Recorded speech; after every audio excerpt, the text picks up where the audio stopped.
চীনের পর এবার ইরানের পাশে দাঁড়ালো পরমাণু শক্তিধর দেশ উত্তর কোরিয়া। ট্রাম্পের হুমকির পর ইরানের পাশে দাঁড়িয়ে যুক্তরাষ্ট্রকে সর্বপ্রথম হুঁশিয়ারি দিয়েছিল চীন। চীনের পর এবার সরাসরি যুক্তরাষ্ট্রকে কড়া বার্তা দিয়েছে কিম জং-এর দেশ উত্তর কোরিয়া। দেশটি ইরানের পক্ষে ও ইসরায়েলের আগ্রাসনের বিরুদ্ধে হুঁশিয়ারি দিয়েছে, এগুলোকে সতর্ক করেছে। বুধবার দেশটির রাষ্ট্রীয় সংবাদ সংস্থা KCNA প্রকাশিত সংবাদ কিম জং উনি বলেন, কোরিয়া ইসরায়েলের সামরিক আক্রমণে গুরুতর উদ্বেগ প্রকাশ করে এবং এর তীব্র নিন্দা জানায়। ইরানে হামলা চালিয়ে সাধারণ নাগরিকের হত্যা মানবতাবিরোধী ও ক্ষমানাযোগ্য অপরাধ। এজন্য ইরান একা নয়, উত্তর কোরিয়ার সেনাবাহিনীকে যুদ্ধ প্রস্তুতি সর্বোচ্চ স্তরে নিয়ে আসা হয়েছে। কঠিন সময়ে আমরা আমাদের বন্ধুদের ছেড়ে যাই না।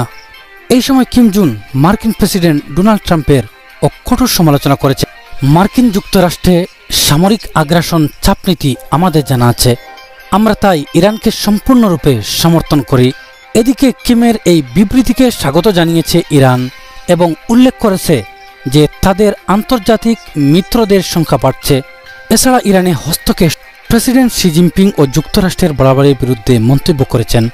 সম্মান হারানোর আগে যুক্তরাষ্ট্রকে তিনি শিক্ষা নিতে আহ্বান জানিয়েছেন।